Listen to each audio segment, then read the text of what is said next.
जीवित पुत्रिका का व्रत माताएं अपने बच्चों की रक्षा के लिए और उनके सुखद भविष्य की कामना से निर्जल व्रत रखती हैं। ये व्रत बहुत ही कठिन माना जाता है और इस व्रत के नियमों का पालन पूरे 3 दिन तक किया जाता है। जीमूत वाहन के नाम पर भी जीवित पुत्रिका व्रत का नाम पड़ा है।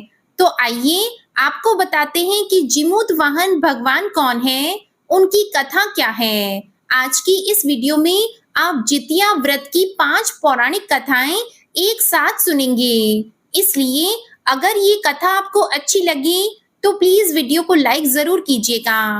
पहली पौराणिक कथा के अनुसार गंधर्वों के राजकुमार का नाम जीमूत वाहन था। वे बड़े उदार और परोपकारी थे। जीमूत वाहन के पिता ने वृद्धावस्था में वानप्रस्थ आश्रम में जाते समय इन्हें राज सिंहासन पर बिठाया, लेकिन इनका मन राजपाट में नहीं लगता था, तो वह राज्य का सारा भार अपने भाइयों पर छोड़कर खुद भी वन में पिता की सेवा करने चले गए। वहीं पर उनका विवाह मलयवती नामक राजकन्या से हो गया।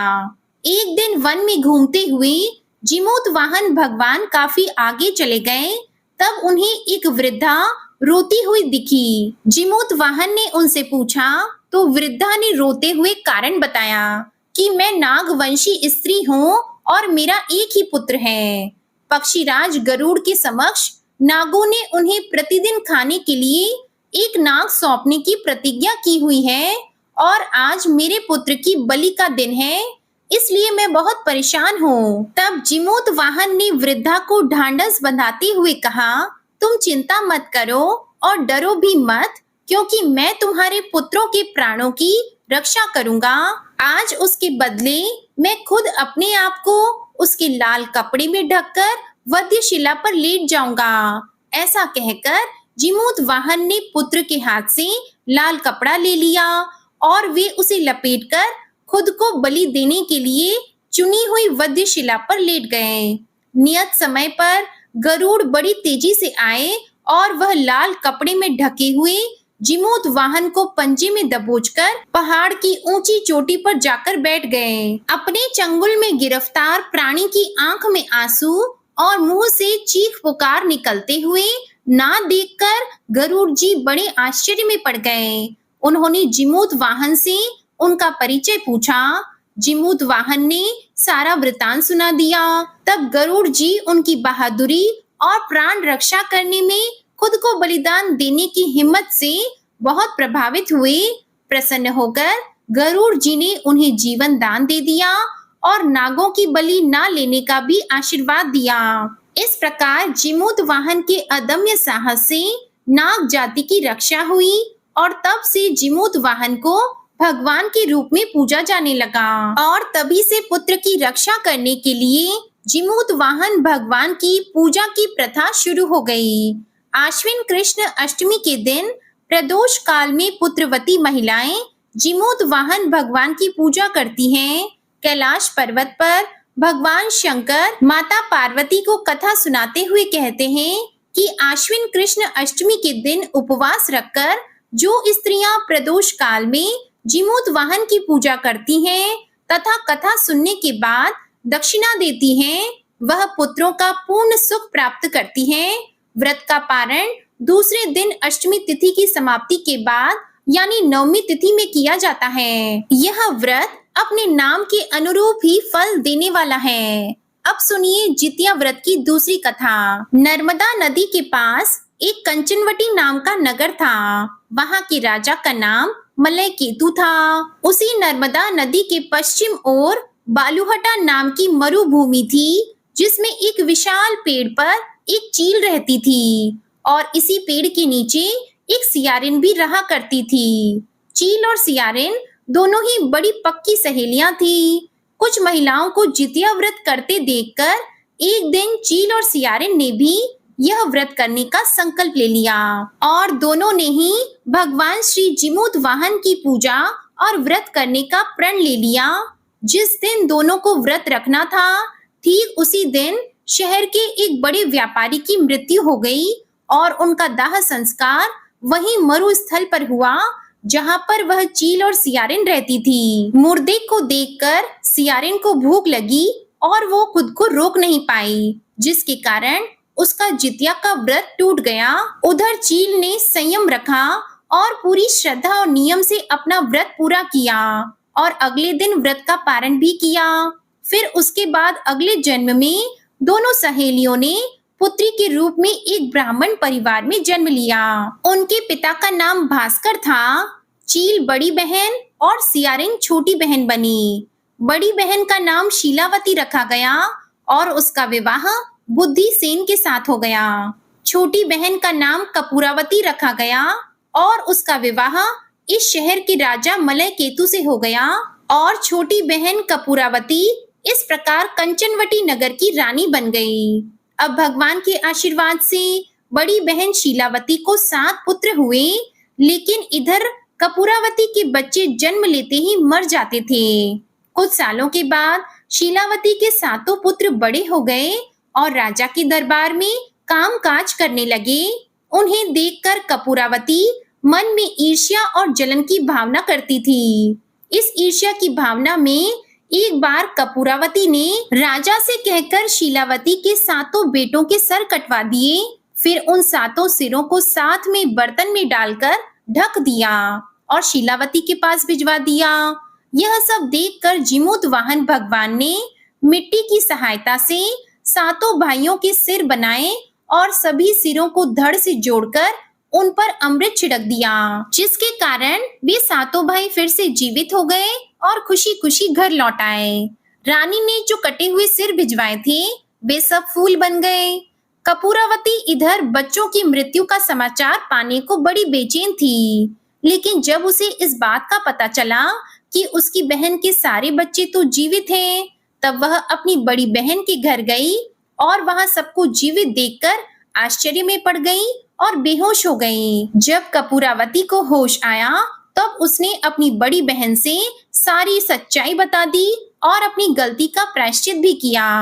भगवान जीमूत वाहन की कृपा से बड़ी बहन को पूर्व जन्म की सारी बातें याद आ गई और वो अपनी छोटी बहन को इस पेड़ के नीचे लाकर पूर्व जन्म की सारी बातें सुनाने लगी, जिसे सुनकर कपूरावती फिर बेहोश हो गई और मर गई। जब राजा को इस बात की सूचना मिली तो उन्होंने इस जगह पर इस पेड़ के नीचे कपूरावती का दाह संस्कार कर दिया। अब सुनिए जितिया व्रत की एक और कथा, जो कि इस दिन जरूर सुननी चाहिए। एक बार 2 बहनें थीं जिनका नाम चूलिया और सियरिया था। चूलिया बहुत मेहनती थी और गरीब भी थी। वह मजदूरी करके अपने और अपने बच्चों का पेट पालती थी, लेकिन सियरिया गलत आचरण वाली थी, जो हमेशा मौज और ऐश करती थी और चूलिया से जलती भी थी। हर वक्त सियरिया ये सोचती थी कि चूलिया इतनी खुश कैसे रहती है, और चूलिया की हंसी खुशी सियरिया से सहन नहीं हो पाती थी, जिसके कारण सियरिया चूलिया के संतानों को सताने का कई बार प्रयास कर चुकी थी और कई बार उसके बच्चों को खत्म करने की कोशिश भी कर चुकी थी। लेकिन चूलिया की तपस्या और व्रत के कारण उसके बच्चे हमेशा सुरक्षित बच जाया करते थे। एक दिन सियरिया चूलिया के सभी बच्चों को लेकर जंगल में लकड़ी चुनने के लिए गई और वहां जंगल में लकड़ियां चुनते चुनते जब बच्चे थक गए तो थोड़ी देर के लिए सो गए। बच्चों को सोया देखकर सियरिया ने सभी बच्चों के सिर कटवा दिए और टोकरी में रखकर वापस घर आ गई और चूलिया को वह टोकरी भेंट में दे दी और कहने लगी, दीदी मैं जंगल से आपके लिए नारियल लाई हूँ, बच्चों को खिला देना। चूलिया ने उस टोकरी को उठाकर देखा नहीं और किनारे पर रख दिया और अपने बच्चों का इंतजार करने लगी। जब शाम से रात हो गई और बच्चे वापस नहीं आए, तब वह बहुत परेशान हुई और बहुत ही करुण स्वर में जोर जोर से रोने लग गई। करुणा भरी पुकार को सुनकर, उसके रोने चिल्लाने को सुनकर देवी पार्वती जी से और भगवान शंकर से रहा नहीं गया। तब देवी पार्वती जी ने महादेव जी से कहा, हे प्रभु, कोई दुखियारी बहुत रो रही है, उसके रोने में बहुत दर्द छुपा हुआ है, ये मुझसे सहन नहीं हो रहा। प्रभु, हमें चलकर देखना चाहिए कि कौन रो रहा है और क्यों रो रहा है। तब महादेव जी कहने लगे, देवी, ये मृत्यु लोक है और यहाँ पर ये सारी साधारण सी बात है, लेकिन पार्वती जी की हट के कारण महादेव जी को उनके सामने झुकना पड़ा और चूलिया के पास जाकर उसके रोने का कारण पूछने लगे। महादेव जी के पूछने पर चूलिया ने अपने रोने का सारा वृतांत विस्तार से बता दिया। शंकर जी ने जब ध्यान लगाया तो उन्होंने चूलिया के बच्चों को जंगल में मृत पाया। ये जानकर देवी पार्वती बहुत दुखी हुई। तब उनके अनुरोध पर भगवान शंकर ने उन बच्चों को पुनर्जीवित कर दिया। बच्चे नींद से उठकर मौसी को ढूंढ रहे थे, लेकिन मौसी वहां पर नहीं थी। फिर बच्चे डरकर किसी तरह भटकते भटकते घर पर आ गए और उनकी मौसी ने उनके साथ जो कुछ किया था सब कुछ अपनी माँ के सामने सच सच बता दिया। ये सब सुनकर चूलिया सियरिया के पास जाकर लड़ने लगी कि तुम मेरे बच्चों को जंगल में अकेला छोड़कर क्यों आई। दोनों बहनों में लड़ाई शुरू हो गई और ये लड़ाई 7 दिन 7 रात तक चलती रही, किंतु इस लड़ाई का कोई हल नहीं निकला। जिसके बाद दोनों ने उस जंगल में तपस्वी को घटना सुनाई। घटना को सुनने के बाद तपस्वी ने दोनों को आदेश दिया कि तुम दोनों जाकर पास में खेल रहे बच्चों को बाल से पकड़कर घसीटते हुए मेरे पास लेकर आ जाओ, उसके बाद मैं निर्णय करूंगा। चूलिया बच्चों की माँ थी, उससे बच्चों की पीड़ा देखी नहीं जा सकी। उसने महात्मा के वचनों का पालन नहीं किया। उधर सियरिया दौड़ती हुई गई और खेलते हुए बच्चों को बाल से पकड़कर खींच कर ले आई। जिसके बाद तपस्वी ने सियरिया को ये श्राप दिया कि हर जन्म में इसी प्रकार तू सदैव जलती रहेगी और दुखी होती रहेगी। जो महिला किसी बच्चे की पीड़ा और माँ की ममता को नहीं जानती, जीवन भर धरती पर दुख भोगने के अलावा और कुछ नहीं कर पाएगी। अब सुनिए जितिया व्रत की चौथी पौराणिक कथा। 2 बहनें थी, जिनमें एक का नाम सुखिया और दूसरी का नाम दुखिया था। दोनों का भाग्य उनके नाम जैसा ही था। दुखिया बहुत गरीब थी और दुखी रहती थी। सुखिया बहुत अमीर थी और बड़े सुख से रहती थी। दोनों एक ही गांव में रहा करती। दुखिया सुखिया के घर काम करती, साफ सफाई करती, खाना बनाती थी और जो वहां बच जाता था वो खाना सुखिया दुखिया को दे दिया करती। इस तरह दुखिया का घर चलता था। समय बीतता गया, दोनों के बच्चे हुए। सुखिया को 2 बेटे और दुखिया को भी 2 बेटे हुए।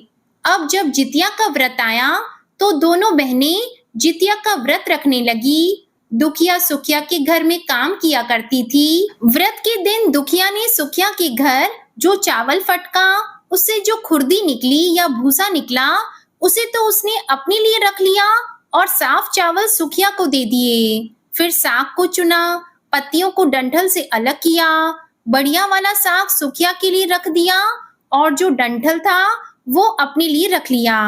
अब दुखिया ने सुखिया के घर का सारा खाना बना दिया और अपने घर चावल की खुर्दी और साग की डंठल लेकर चली गई बनाने के लिए। खुर्दी का चावल और साग की डंठल बनाकर वह खाना उसने अपने बच्चों को खिलाया और खुद भी खाया।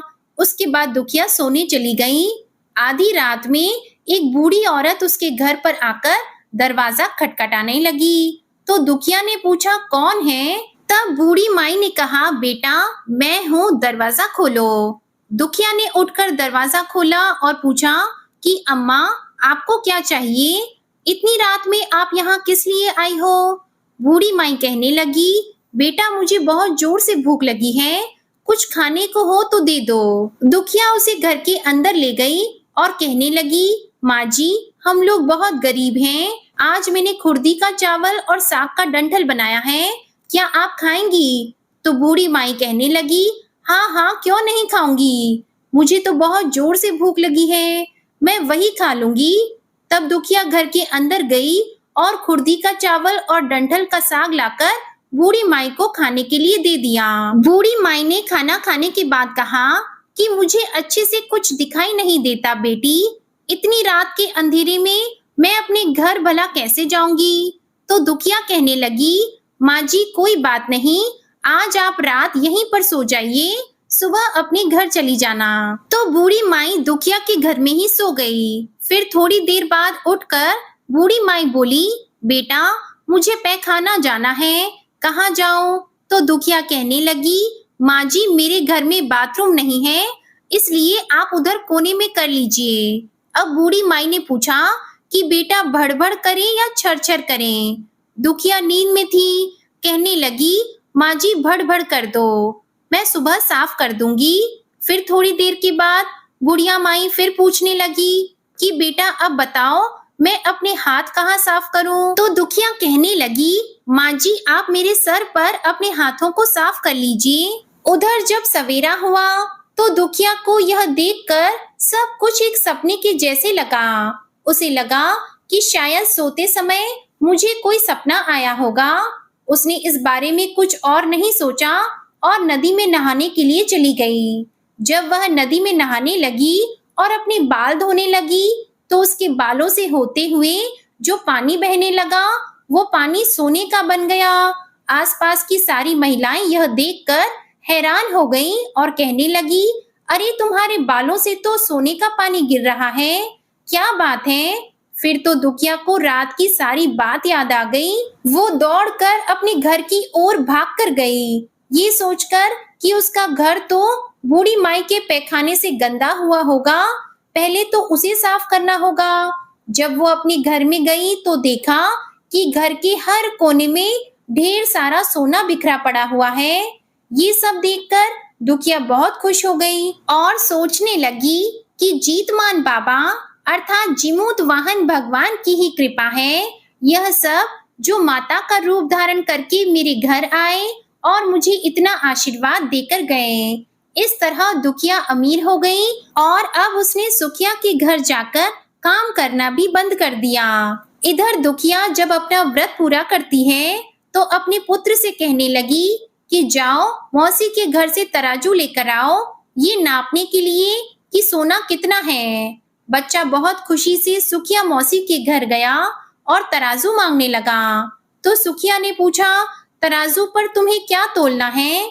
तो बच्चा बोला, मौसी मेरे घर में बहुत ढेर सारा सोना है। तो सुखिया कहने लगी, खाने के लिए तो तुम्हारे पास कुछ भी नहीं है और सोना नापोगे, झूठ बोलते हो। तो बच्चा कहने लगा, नहीं नहीं मौसी, मैं झूठ नहीं बोल रहा। सुखिया सोचने लगी कि जब तराजू मांगा है तो कुछ ना कुछ तो जरूर तोलना ही होगा, इसलिए उसने तराजू के नीचे गोंद लगा दिया कि जो भी तोला जाएगा वह थोड़ा सा इसमें चिपक जाएगा। दुखिया इधर जब तराजू पर सोना तोलने लगी तो कुछ सोने के टुकड़े उस गोंद में चिपक गए। उधर जब वह बच्चा तराजू लौटाने वापस गया तो सुखिया ने तराजू को उलट पलट कर देखा तो उसे तराजू में सोना लगा हुआ मिला। सुखिया सोचने लगी कि उसके घर में जरूर कहीं से सोना आया होगा, इसीलिए तो वो इतने दिनों से मेरे घर पर काम करने भी नहीं आ रही। सुखिया उसके घर जाकर देखने लगी कि यह सोना कहाँ से आया। जब सुखिया दुखिया के पास जाकर पूछती है कि तुम्हारे पास इतना सोना कहाँ से आया कि तुम्हें सोने तोलने के लिए तराजू की जरूरत पड़ गई, तो दुखिया ने उस रात की सारी कहानी अपनी बहन सुखिया को बता दी। दुखिया का मन एकदम सच्चा था, इसलिए उसने बिना झूठ बोले सारी बात सब कुछ बता दिया। लेकिन इधर सुखिया के मन में लालच आ गया कि दुखिया के पास तो हमसे भी ज्यादा धन आ गया। अब अगले जितिया में मैं भी खुर्दी का चावल और डंठल का साग बनाऊंगी। फिर अगले साल जितिया का व्रत दोनों बहनों ने रखा। सुखिया के पास हर तरह का सुख था, धन भी था, फिर भी वह जितिया के दिन चावल फटक कर साफ चावल फेंक देती है और खुर्दी उसने अपने पास रख ली। साग को तोड़कर पत्तियां फेंक दी और डंठल अपने पास रख लिए और फिर उसने वही बनाया। खा पीकर पूजा पाठ करके सोने चली गई और फिर आधी रात में उसके घर में भी बूढ़ी माई आई, दरवाजा खटखटाने लगी। सुखिया आंखें बंद करके सोने का नाटक करती हुई उसी का इंतजार कर रही थी। तुरंत दरवाजा खोलकर बूढ़ी माई को उसने अपने घर के अंदर बुला लिया। बूढ़ी माई कहने लगी, बेटा मुझे बहुत भूख लगी है, कुछ खाने को दे दो। तो सुखिया कहने लगी, माँ जी मैंने खुर्दी का चावल और डंठल का साग बनाया है। बूढ़ी माई पहले की तरह बोली, कोई बात नहीं, मैं खा लूंगी। तो सुखिया ने खाना परोस दिया। बूढ़ी माई को खाना देने के बाद वह सोने के लिए चली गई। तो बूढ़ी माई कहने लगी, बेटी रात बहुत है, मुझे दिखाई नहीं देता, मैं अपने घर नहीं जा सकती। सुखिया कहने लगी, कोई बात नहीं माँ जी, आप यहीं सो जाइए। थोड़ी देर के बाद बूढ़ी माई फिर बोली कि बेटी मुझे पैखाना जाना है, कहाँ करूं? सुखिया कहने लगी, वहीं कोने में कर लीजिए। थोड़ी देर के बाद बूढ़ी माई ने फिर पूछा कि भड़ भड़ करें या छर छर। इस समय सुखिया को याद नहीं कि दुखिया ने क्या बोला था। तो सुखिया बोली, माँ जी छर छर कर दीजिए। फिर बूढ़ी माई ने पूछा, बेटा अच्छा मैं अपने हाथ कहाँ साफ करूं? तो सुखिया ने कहा, मेरे सर पर साफ कर लीजिए। तो बूढ़ी माई ने अपने हाथ सुखिया के सर पर साफ कर लिए। जब सुबह हुई और सुखिया उठी, उसने देखा उसका पूरा घर गंदगी से भरा हुआ है और उसके बालों में भी गंदगी लगी हुई है। यह देखकर सुखिया बहुत दुखी हो गई और उसे बहुत गुस्सा भी आया। वह अपनी बहन दुखिया को बुलाती है और उस पर बहुत गुस्सा करने लगी। कहने लगी, तुमने मुझे झूठ बोला और मेरा पूरा घर गंदा करवा दिया। तो दुखिया पूछने लगी कि बताओ तुमने क्या कहा था, भड़ भड़ या छर छर? तो सुखिया बोली, मैंने तो छर छर करने के लिए कहा था। तो दुखिया कहने लगी, यहीं पर तो तुमने गलती कर दी, तुम्हारे पास तो सब कुछ था, किसी चीज की कमी नहीं थी, फिर भी तुमने लालच किया। देखो मेरे पास तो उस समय कुछ भी नहीं था, तुम्हारे पास तो सब कुछ था और तुम्हारे घर पर भी जिमूत वाहन भगवान भेष बदल कर आए, लेकिन फिर भी तुमने उन्हें अच्छा खाना नहीं परोसा।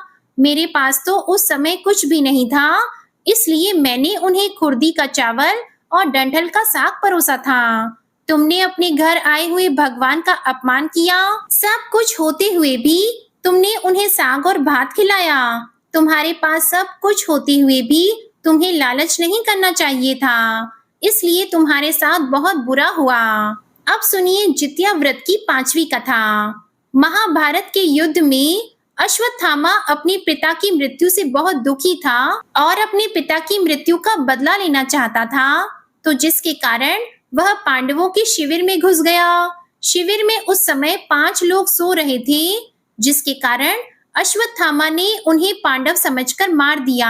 ये माना गया कि सभी पुत्र द्रौपदी के 5 पुत्र थे, ना कि 5 पांडव। जिसके बाद अर्जुन ने अश्वत्थामा को बंदी बना दिया और उनकी दिव्य मणि भी छीन ली, जिसके कारण अश्वत्थामा ने क्रोध में आकर अभिमन्यु की पत्नी के गर्भ में पल रहे शिशु को भी ब्रह्मास्त्र के जरिए मार डाला।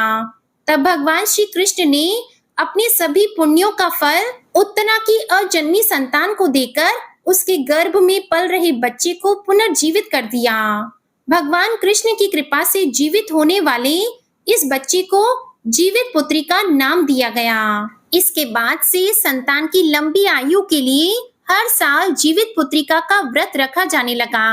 मान्यता है कि जो भी महिला अपने संतान की लंबी उम्र के लिए इस व्रत को रखती है, उसकी संतान को कभी भी दुख नहीं उठाना पड़ता और उनके घर में सुख समृद्धि सदा बनी रहती है। जो भी महिला आज के दिन इस व्रत कथा को सुनती है, उसे कभी भी अपनी संतान से वियोग का सामना नहीं करना पड़ता।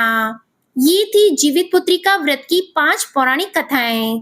उम्मीद है ये कथाएं आपको अच्छी लगी होंगी। वीडियो अच्छी लगी हो तो लाइक करके चैनल को जरूर सब्सक्राइब कीजिएगा।